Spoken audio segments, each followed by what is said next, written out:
যে ভিডিওটা নিয়ে এসেছি এটা অ্যাকচুয়ালি একটা ব্যাগ হলের ভিডিও বলতে পারো। এখানে আমি বিভিন্ন টাইপের সুন্দর সুন্দর ব্যাগের কালেকশন নিয়ে এসেছি, যেই ব্যাগগুলো আমি পারচেস করেছি। কোনোটা অনলাইন থেকে আছে, আবার কোনোটা অফলাইন থেকে আছে। যেগুলো অনলাইনে আছে তোমরা লিঙ্ক চাইলে আমি অবশ্যই লিঙ্ক দিয়ে দেবো। ব্যাগের কোয়ালিটিগুলো ভীষণই সুন্দর, কালারগুলো আমার পছন্দের। তোমরা দেখো তোমাদের পছন্দ হয় কি হয় না, সবার চয়েস আলাদা, তো পছন্দ নাই হতে পারে, তাও নিজেদের মতামতও জানিও। বাট কোয়ালিটি ভীষণই ভালো ছিল, যে কোনো জায়গাতে গেলে আমরা ছোট্টখাটোর মধ্যে ব্যাগগুলো ইউজ করতে পারি। আর এই ফার্স্টের যে ব্যাগটা দেখলে, সেই ব্যাগটা তো একটা কোনো বড় জায়গাতেও ইউজ করা যাবে। ব্যাগে অনেকটা স্পেস আছে। মিডলের যে ব্ল্যাক কালারের ব্যাগটা, এটাতেও অনেকটা স্পেস আছে। দেখতে ছোট্টখাটো মনে হলো, অনেকটা স্পেস।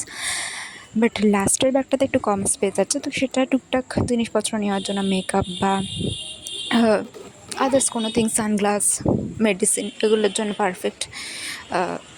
আর কি, বাকি তোমরা দেখো কেমন লাগলো, আর অবশ্যই কমেন্ট করো লিঙ্কের জন্য। কালারফুল যে ব্যাগটা আছে সেটা তো জানো যে কোনো কালারের সাথে ম্যাচ করে যাবে, কোনো সমস্যা নেই, কোনো ড্রেস আপের দরকার নেই, যে কোনো ড্রেস আপে ম্যাচ হয়ে যাবে। আর ব্ল্যাক কালার তো জানোই, ব্ল্যাক কালার সবার সাথে ফিট করে যায়, তো কোনো সমস্যাই নেই। ভীষণ সুন্দর সুন্দর কালেকশন। হ্যাঁ, যেটা একটু বড় সাইজের আছে, একটু চিকন টাইপের, তো সেটাও মোটামুটি সব কিছুর সাথে না গেলেও একটু একটা কুর্তি প্লাজোর সঙ্গে কিন্তু চলেই যাবে, তো দেখতে পারো। নিজেদের রেগুলার বেসিসে ইউজ করার জন্য একটা পারফেক্ট জিনিস এটা, যেটা সর্বক্ষেত্রেই প্রযোজ্য।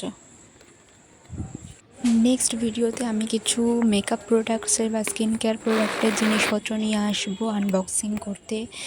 তো সেগুলোর রিভিউ আমি দেব না, সেগুলোর আনবক্সিং করব, কারণ রিভিউ তোমরা অলরেডি সবাই জানো। সেটার রিভিউ ভীষণই ভালো, কারণ আমার নতুন করে বলার কিছু নেই সেই ব্র্যান্ডের ব্যাপারে বা সেই জিনিসপত্রগুলোর ব্যাপারে। তো আমি আনবক্সিং করে নিয়ে আসবো, কারণ Myntra end of the reason সেলে আমি মিন্ত্রা থেকে কিছু পারচেস করেছি, সেগুলোই তোমাদের সাথে শেয়ার করতে।